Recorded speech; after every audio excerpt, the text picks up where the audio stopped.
오늘 소개할 책은 예정된 전쟁입니다. 그리고 이 책과 관련한 투키디데스의 함정이라는 용어를 이야기해 보려고 합니다.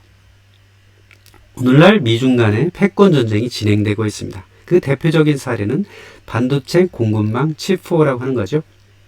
미국, 한국, 일본, 타이완 간의 반도체 글로벌 공급망을 구축해서 중국을 견제하고 압박하기 위한 목적에서 구성되어 있는 거죠. 그리고 군사적인 측면에서도 오커스라는 미국 주도의 동맹이 이루어지고 있습니다. 그래서 호주에 핵 잠수함을 제공함으로써 미국의 군사 역량을 높이고자 하는 목적에서 이루어지고 있는 것이고요. 또한 미국 중심의 패권의 반대편에는 중국 중심의 패권도 있습니다. 바로 상하이 협력기구라고 하는 거죠. 중국 중심으로 러시아, 카자흐스탄, 키르기스탄, 타지키스탄, 인도, 파키스탄 등등이 협력을 해서 상하이 협력기구라는 것들 만들어서 운영하고 있죠. 이 상하이 협력기구의 반대편에는 선진 7개국 모임 G7이 있는 거죠. 또한 브릭스라는 것도 있죠. G7은 미국, 캐나다, 영국, 프랑스 이런 선진 7개국의 모임이라면 브릭스는 5개 나라들의 모임이라고 할 수 있겠죠. 러시아, 중국, 인도, 브라질, 남아프리카 공화국입니다. 이렇게 3개는 크게 보면 2개의 패권 그룹으로 나눠서 경쟁하고 있다라고 볼 수가 있는데요. 자, 과연 미국 중심의 패권 또는 중국 중심의 패권이 점차 이렇게 긴장관계가 높아져서 전쟁으로까지 이어질 것이냐? 이것이 하나의 중요한 세계사적 관심사가 될 수 있겠죠. 자, 이렇게 두 패권 국가 간에 긴장이 높아져서 궁극적으로 전쟁으로 이어지는 것을 투키디데스의 함정이라고 합니다. 원래 이 투키디데스 함정이라는 것은요, 역사가 투키디데스가 펠로폰네소스 전쟁사에서 기록한 것인데요. 전쟁이 필연적이었던 것은 아테네의 부상과 이에 대한 스파르타의 두려움 때문이었다라고 하는 거죠. 자, 두 세력 간 기존 패권자 스파르타 그리고 신흥 패권자 아테네가 지속적으로 긴장관계에 이어져서 전쟁이 일어날 수밖에 없었고 그 결과는 두 세력 간의 몰락이었다고 하는 거죠. 그래서 이 예정된 전쟁이라는 책의 저자 앨리스는 미국과 중국 간의 두 패권 세력이 결과적으로는 투키디데스의 함정에 빠져서 전쟁을 하게 되고 이것이 두 세력 모두에게 불행한 결과로 나오지 않았으면 좋겠다라고 하는 생각에서 이 책을 서술하고 있는 거죠. 자, 그렇다면 투키디데스 함정은 무엇이고 오늘날 미중 간의 패권 전쟁은 어떻게 진행되고 있는지를 한번 보려고 합니다. 자, 투키디데스 함정을 이해하려면 펠로폰네소스 전쟁을 알아야 되겠죠. 바로 이 펠로폰네소스 전쟁은 기원전 431년부터 기원전 404년까지 27년 동안 이어졌던 전쟁이었습니다. 이 전쟁은 스파르타 코린토스 중심의 정치 연합지였던 펠로폰네소스 동맹과 아테네 중심의 정치 경제 동맹이었던 델로스 동맹이 싸웠던 것이죠. 원래 기존의 패권자는 스파르타였습니다. 페르시아가 이 지역에 침입했던 기원전 490년경에 스파르타 중심으로 그리스 연합이 구성되어 있었죠. 자, 그렇게 해서 페르시아를 몰아냈거든요. 그러다가 이 페르시아 전쟁이 끝난 이후에 스파르타는 비록 패권국이었지만 패권국으로서의 역할을 하지 않았거든요. 그런데 그 사이에 아테네가 페르시아의 공격에 방어하겠다는 목적으로 델로스 동맹이라는 건 만들게 됩니다. 그래서 이 델로스 동맹에 참가하는 여러 나라들로부터 동맹 참가비, 회비 같은 것을 내고 방어 목적의 군사활동을 하게 된 거죠. 그러다가 또 경제적으로 긴밀한 동맹관계를 이어지게 되고요. 또 거기서 나온 회비들을 원래는 델로스 섬에다가 금고를 만들어서 운영을 하다가 아테네가 자기네 본거지로 금고를 이전하기도 하고 이렇게 변질이 되게 됩니다. 중요한 것은 이 델로스 동맹이 초기에는 방어 목적의 군사 경제적 동맹이었다가 점차적으로 아테네의 이익을 위한 목적으로 변질되었다라고 하는 거죠. 여기서부터 전쟁의 기운이 벌어지고 있었죠. 자, 이 델로스 동맹은 여러 활동을 합니다. 페르시아를 막는 목적도 있었고, 키프로스를 공략하기도 했고, 아이깁투스를 원정 가기도 합니다. 아이깁투스는 원래 이집트죠. 이집트에 가서 여러 약탈물을 가져오려고 원정을 갔다가 궁극적으로는 실패를 하죠. 그러면서부터 아테네 패권 동맹으로 변질이 되었다고 하는 겁니다. 자, 그렇다면 아테네 입장에서는 이 패권을 지속적으로 유지하는 게 좋겠죠. 그러다 보니 반발이 일어나게 됐습니다. 반발한 도시들이 레스보스 섬의 미틸레네, 또 사모스, 낙소스, 메가라 같은 도시들이죠. 왜 이 도시들이 반발하냐면 이미 평화를 왔기 때문에 대페르시아 방어 목적의 델로스 동맹은 불필요하다. 우리는 회비를 내지 않겠다라고 주장을 했어요. 자, 그러다 보니까 아테네 입장에서는 그 회비를 내지 않는 도시들을 그냥 놔둘 수가 없겠죠. 그래서 응징을 하게 되죠. 그래서 예를 들면 레스보스 섬 같은 데 가서 한 7개월 동안 포위 공략전을 한 다음에 한 3천여 명의 남자를 죽이고 여자와 어린아이들은 노예로 파는, 그리고 그 땅은 잘게 쪼개가지고 아테네 시민이 나눠 갖는 이런 탐욕스러운 행위들을 아테네가 벌이게 됩니다. 이렇게 되다 보니까 기존의 패권자였던 스파르타 입장에서는 새로운 패권자로 등장하고 있는 아테네가 점차적으로 두려운 존재가 된 겁니다. 또한 여기에 스파르타와 동맹관계였던 코린토스가 자기네 이익을 침해하는 아테네 꼴을 두고 보지 못하게 된 거죠. 그 결정적으로 코르키라라고 하는 폴리스가 코린토스의 이익을 침해를 하게 됩니다. 자, 어떤 이익을 침해한 것이냐? 자, 코린토스라는 폴리스는 원래 아주 좁은 코린토스 지역에 위치함으로써 두 바다의 배를 건네줌으로써 이익을 얻고 있었거든요. 여기 디올코스라고 하는 배가 육지로 건너갈 수 있는 이런 길도 있었단 말이죠. 여기서부터 이익을 얻었었는데 이 에게해 지역의 패권은 아테네가 갖고 있었는데 서쪽의 이오니아 지역까지 아테네가 탐욕을 부리니까 이것을 도저히 묵과할 수가 없었던 거죠. 그래서 여기에 관련된 전쟁의 조짐이 일어나게 되고 이로부터 전쟁이 본격적으로 시작이 됩니다. 자, 그래서 스파르타는 육군이 강하니까 육군을 아테네가 있는 아티카로 보내서 육지 지역을 약탈하게 되고, 아테네는 해군이 강하니까 해군을 펠로폰네소스에 상륙을 시켜서 그쪽을 약탈하는 이런 식으로 전쟁이 사실은 시작이 됩니다. 자, 그렇게 해서 전쟁은 지속적으로 진행이 되게 되고, 아테네는 스파르타 육군의 공격을 피해가지고 아티카 지역에 있었던 농민들을 도시로 끌어들이게 되고, 좁은 곳에서 이렇게 많은 인구가 있다 보니까 여러 가지 문제가 발생을 하죠. 특히 아테네는 곡식을 외부로부터 수입을 해왔어야만 했는데 수입을 하려면 항구가 중요하잖아요. 그래서 피레우스 항구 또는 팔레론 항구까지 성벽을 쌓아가지고 그 식량이 들어오게 되는 그런 길목을 보호하게 되었던 거죠. 문제는 이렇게 좁은 공간에서 많은 사람들이 거주를 하다 보니까 어떤 일이 있었냐면 역병이 들게 됩니다. 물론 역병이 외부에서 왔겠지만 좁은 지역에서 많은 사람이 살다 보니까 이 역병에 의해서 많은 희생을 하게 되죠.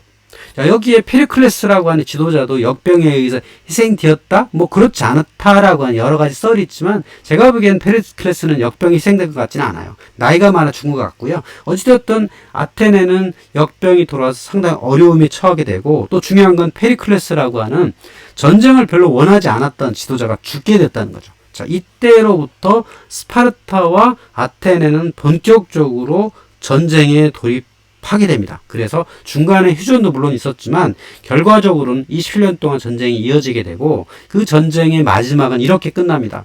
아테네의 가장 중요한 아킬레스건은 곡물 수입로였어요.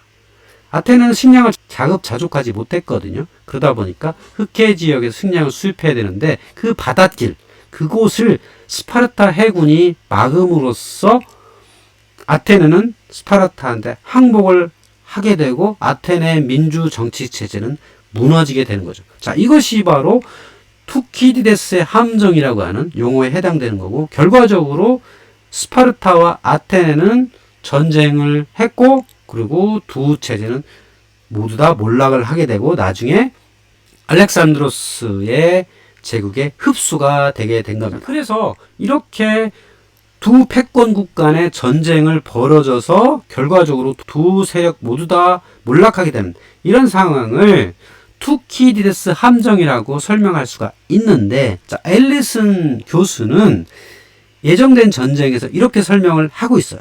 자, 지금으로부터 과거 500년을 조사를 해봤더니 그 500년 사이에 투키디데스 함정에 빠질 만한 패권 전쟁은 16번이 있었다. 자, 그런데 그 중에서 12번이 전쟁으로 이어졌고 4번만이 전쟁을 피했다. 그겁니다. 자, 그렇다면 자, 21세기에 미중 간의 패권 전쟁은 투키디데스 함정에 빠질 것인가?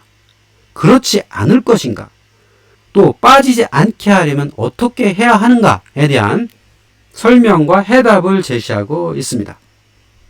500년 동안 16번의 투키디데스 함정에 빠질 만한 사건이 있었다고 그랬는데 그것을 몇 가지 들어보면 이렇습니다.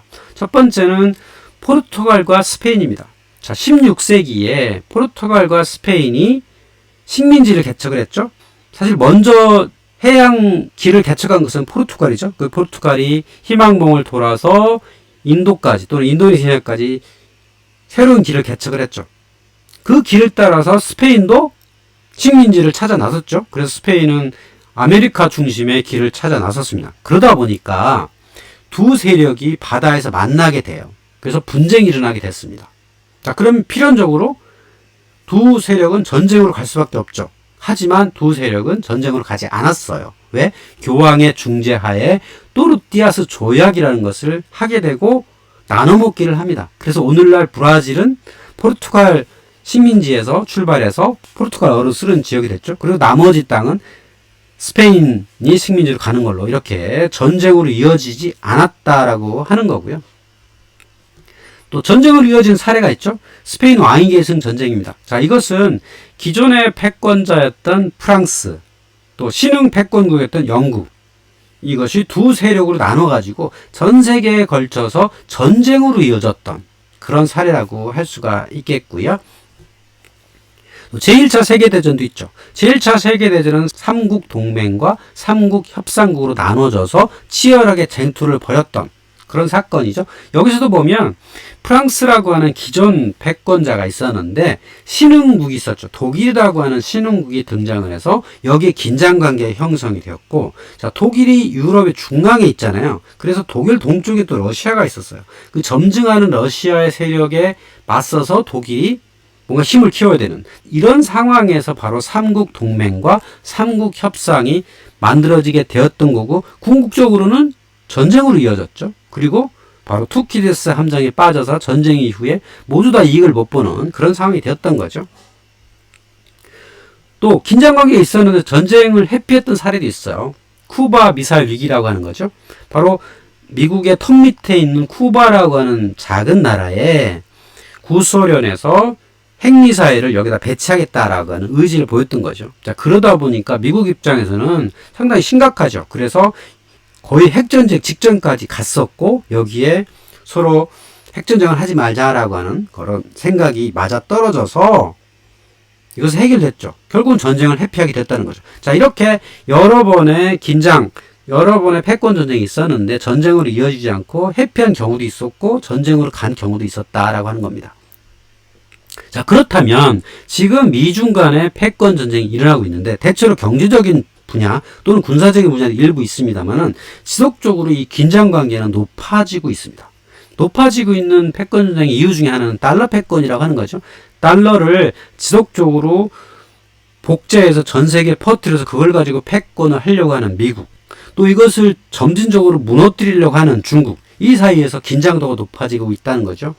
그 달러 패권이 무너지고 있는 증거 중에 하나는 중동의 석유 거래를 달러가 아닌 위안화 또는 자국 화폐로 하고자 하는 움직임이 있다고 하는 거죠.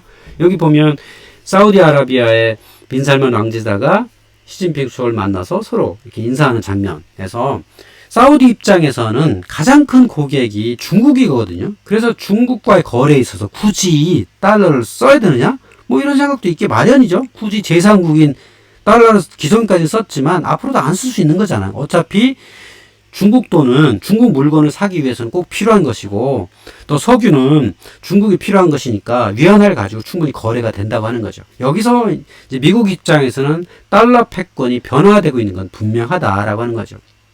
이런 측면에서의 어떤 긴장관계도 있고, 물론 군사적인 긴장관계도 분명히 있죠. 대만을 둘러싼 미중 간의 힘겨루기가 있고, 또 석유 수송로를 가지고 남중국해에서 영토 분쟁들이 일어나고 있는 거죠. 중국 중심으로 베트남, 필리핀, 말레이시아 등등이 여러 섬들을 영유권을 분쟁하는 이런 상황이 있고, 일본도 끼어 있죠. 여기서 미국의 역할이 어떻게 할 것이냐 해서 긴장관계가 이어지고 있습니다. 이렇게 경제적인 긴장관계 또는 군사적인 긴장관계가 이어지고 있는데, 이것이 과연 전쟁으로까지 갈 것이냐라고 하는 어떤 관심이 있게 마련이고, 또 궁극적으로는 전쟁으로 가지 않아야 되잖아요.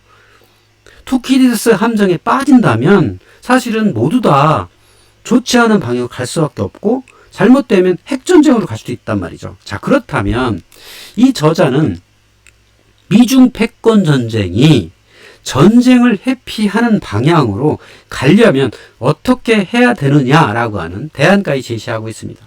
그 대안을 보면 이렇습니다. 그레임 앨리슨이 제언하는 세 가지 제언이 있어요. 첫 번째는 이겁니다. 핵심 국가이익을 분명히 하라.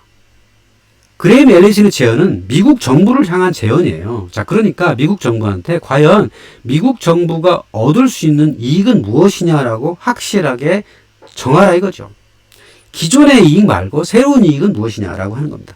이 책이 나온 게 2017년도거든요. 그러니까 2017년도 트럼프 정권 직전에 과연 이 미국의 이익은 무엇이냐라고 정의를 확실히 하라라고 얘기를 했던 겁니다. 자, 두 번째는 이거죠. 중국의 목표가 무엇인지 이해해라. 과연 중국은 미국과의 치열한 패권 전쟁 또는 전쟁으로 가려고 하는 건가? 뭐 이런 거에 대해서 이해를 해보라는 거고요. 세 번째는 나라 안의 도전에 더 집중하라는 거죠. 자, 미국 내에도 여러 가지 문제가 많죠. 미국도 국방비를 굉장히 많이 쓰는데 과연 그 국방비를 앞으로도 계속 지속해서 써야 하느냐? 미국 내부에도 문제가 많은데 그런 문제들을 해결한다 더 집중하는 게 옳은 거 아니냐라고 하는 이야기를 하는 거고요. 여기에 중요한 여기에 관심 가져야 할 중요한 키워드가 있어요. 바로 세계 무역은 현재 중국 중심으로 변해 있다고 하는 겁니다. 1980년대까지는 미국이 세계에서 가장 중요한 무역 파트너로서 여러 나라에 기여를 했습니다. 하지만 중국 경제가 성장함으로써 21세기에 이르러서는 세계 대부분의 나라의 넘버원 무역 파트너는 바로 중국이 되었습니다. 여기 지도에서 보시면 파란색은 미국과의 무역 관계가 가장 중요한 나라고, 빨간색은 중국과의 무역 관계가 가장 중요한 나라들입니다. 자, 그렇다면 미국을 제외한 나라들, 특히 이 빨간색에 소속된 나라들은 과연 어떤 행동을 취하느냐, 여기서 우리가 가져야 할 관점들이 있겠죠. 또 하나, 세계의 무역 중심은 동아시아로 변화된 지 이미 오래입니다.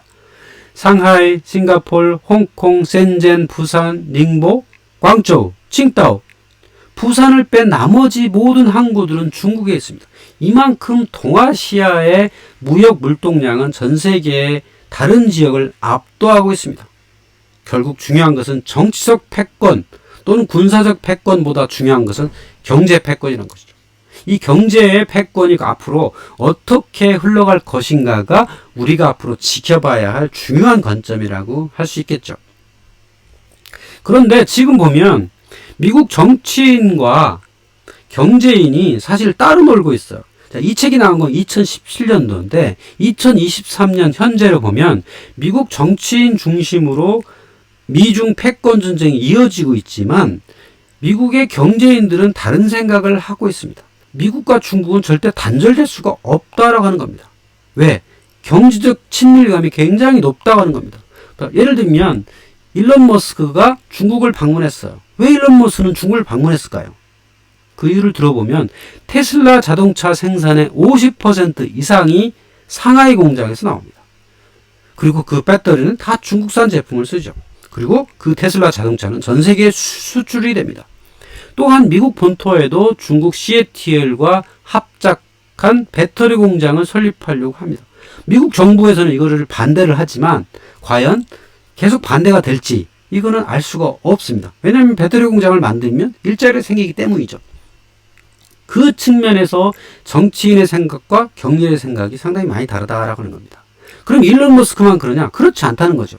여기 애플 CEO인 팀 쿡도 얼마 전에 북경에 방문했죠. 왜 팀 쿡 CEO는 북경 가서 정치인을 만나느냐? 바로 그 애플 제품의 대부분이 중국에 생산되기 때문이고, 또한 중국은 애플에 있어서 가장 중요한 고객이기 때문이죠.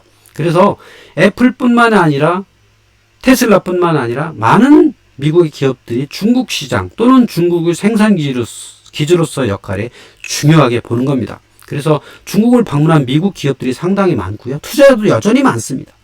GE의 CEO 또는 제이미 다이먼 미국 JP모건 회장, 젠슨 황 엔비디아 CEO, 이런 사람들이 중국과의 관계를 지속 가능하도록 하려고 하는 거고, 또 미국 정치인들이 행하고 하는 그런 패권 전쟁에 있어서의 다른 목소리를 내고 있다고 하는 거죠. 자, 결론적으로 보면 투키디데스 함정에 빠지지 않을 가능성이 상당히 높아지고 있다. 자, 미국 정치인들은 이렇게 군사적 긴장 관계를 높이려고 자꾸 시도를 하지만, 경제인들 입장에서는 세계 2위의 경제 대국에 올라선 국가의 단절은 불가능하다. 그러니까 지속적으로 오히려 무역을 더 많이 하고 하게 된다면 이런 두 세력 간의 전쟁은 하지 않을 거고, 투키디데스 함정에 빠지지 않을 가능성도 상당히 높게 된다. 이렇게 볼 수가 있겠죠.